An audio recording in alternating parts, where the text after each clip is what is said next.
Good morning, welcome back to my channel. আমি রিয়া। আজকের mini ব্লগটা আমি 8টা থেকে শুরু করে দিয়েছি। আজ হলো বৃহস্পতিবার। চিকুকে আমি স্কুল দিয়ে এসে দেখলাম বাড়ির সামনে এত সুন্দর একটা পদ্ম ফুল ফুটেছে। পদ্ম ফুলটা দুদিন আগেই ফুটেছিল, কুড়ি অবস্থা থেকে ভাবছিলাম শেয়ার করব, কিন্তু কিছুতেই আর শেয়ার করতে পারছিলাম না।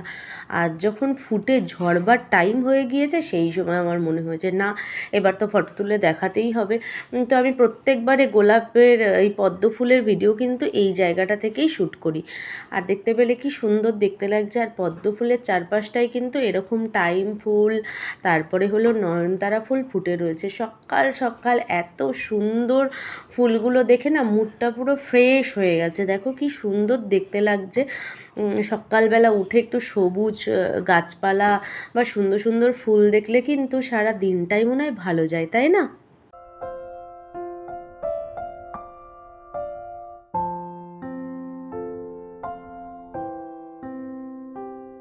আমার আরও একটা পছন্দের ফুল হলো কাঠগোলাপ। এর দুটো ভ্যারাইটি হয়, একটা সাদাতে হলুদ আর একটা একদম সাদা। দুটোই কিন্তু দেখতে বেশ সুন্দর লাগে। তো কাকিমাদের বাড়িতে এইগুলো ফুটেছিল। আমি ভাবলাম আজ যখন সমস্ত ফুল শেয়ার করছি তো এটাকেও শেয়ার করি। দেখো কি ভাল লাগছে, অনেকগুলো কুড়ি ফুটে রয়েছে। আর কাকিমা বলল দু তিনটে নাকি তুলেও নিয়েছে। আর রথের দিনের ভিডিওটা তো তোমরা দেখেছো। উল্টো রথে আমাদের বাড়িতে নতুন অতিথি এসছে, এই যে সুভদ্রা রানী। তো এনাকে সবসময় এই খাঁচার ভেতর বন্দি করে রাখা হয়। ইনি ভীষণ দুষ্টু। সামনে আমাদের ডোবা রয়েছে, খালি ওই ডোবার সামনে চলে যাবে, যদি পড়ে যায় এই ভয়ে একটু বেঁধে বেঁধে রাখা হচ্ছে। তো ভীষণ দুষ্টুমি করে। আর 21 দিন না হলে বাছুরের গলায় বা কোনো গলাতে ওরকম দড়ি পরানো যায় না, এই জন্য ওরকমভাবে ওর মায়ের সামনে বেঁধে রাখা যাচ্ছে না। তবে ওই খাঁচাটার সামনে ওর মাকে বেঁধে রাখা হচ্ছে। আর আমার দাদু পাহারা দিতে চলে গেছে, ভাবছে এই যদি ওখানে ডোবার মধ্যে পড়ে ওকে কিভাবে তুলবো এই ভাবতে ভাবতে যখনই ওকে ছাড়ে দাদু পাহারা দেয়, ও একটুখানি দুধ খেয়ে নেয়, তারপরে আবার ওকে কিন্তু ঢুকিয়ে দেওয়া হয়। ভীষণ বদমাইশ। 3 দিন হলো কিন্তু এত বিচ্ছু ও, আর ওর গায়ের জোরের সঙ্গে না পারা যাচ্ছে না। আর যেহেতু আমাদের বাড়িতে অনেক কুকুর ঠুকুর রয়েছে, ওরা না ওকে দেখে খুব ভয় পাচ্ছে। আর এই যে আমাদের নাগিন বসে রয়েছে, নাগিনও দেখছে ও দুষ্টুমি করছে।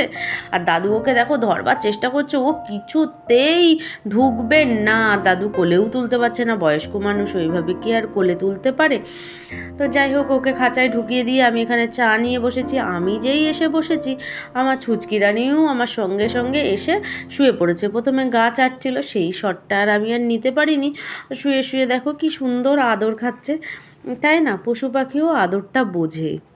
আমাদের বাড়িতে সবজি দাদু এসেছে সবজি নিয়ে। প্রায়শই উনি আমাদের বাড়িতে আসে। এর আগের ব্লগেও তোমরা দেখেছো, মায়ের কাছে আসে, মাকে দিয়ে বৌনি করায়। ওনার বিশ্বাস মা যদি সকালবেলা বৌনিটা করে তাহলে ওনার সমস্ত জিনিস বিক্রি হয়ে যায়, এই জন্য কিন্তু উনি আসে। তো আমাদের আজকে কিছু নেওয়ার ছিল না, সব জিনিসই ফ্রিজে বাবা এনে রেখে দিয়েছে। তবুও যেহেতু উনি আমার মাকে দিয়ে বৌনি করালে ওনার বিশ্বাস যে ওনার বিক্রি হয়, এই জন্য মা কিন্তু এই পাট শাকটা নিয়েছে। পাট শাকটা একটু পোকা ধরা ছিল, যাই হোক কিছু করার নেই। তো ওটা নিয়েছে। এই যে মা যাচ্ছে এখন ওই দাদুকে 10 টাকা দিতে, 10 টাকা দিয়ে পাট শাকগুলো নেওয়া হয়েছে। আর ওই পাট শাকটাই আজকে রান্না হবে। সকালবেলা তো ফুল দেখালাম। আর ফুল যার চরণে পড়ে 10 গুণ শোভা বৃদ্ধি পায়, সেই ভগবানকে দেখাবো না তাই কি হয়? আর আমাদের গোপুসোনা দেখো একটা অরেঞ্জ কালারের জামা পরে ফুল বাগানে বসে পড়েছে।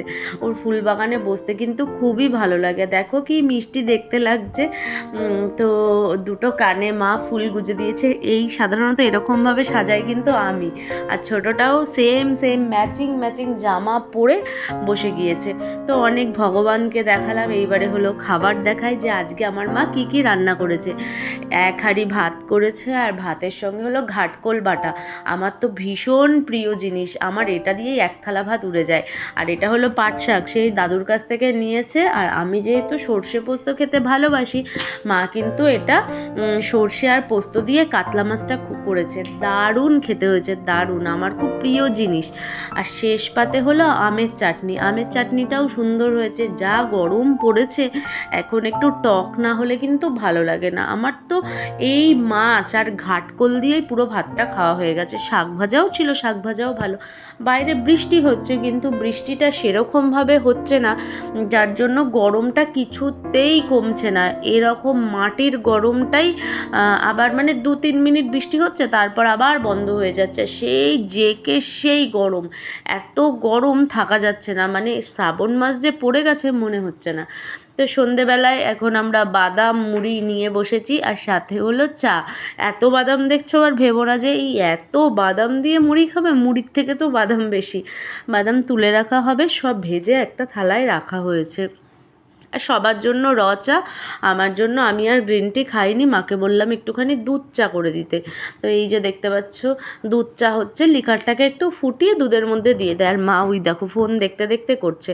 এটা খাওয়ার পর আমরা এ বাড়িতে চলে এসেছিলাম, আর এখন বাজে রাত্রির 10টা। এই যে চিকু সাবা আমার কুরকুরে নিয়ে ঘুরে বেড়াচ্ছে, তিনি ভাত খাওয়ার পর কুরকুরে খেয়েছে। আর পেছন দিকে দেখতে পাচ্ছ, ওটা আবার লেজ ভেবে ভুল করো না, বাছা আমার প্যান্ট পরতে পারে না, খেতে পারে না, কিচ্ছু করতে পারে না, ওটা উল্টো প্যান্ট পরেছে।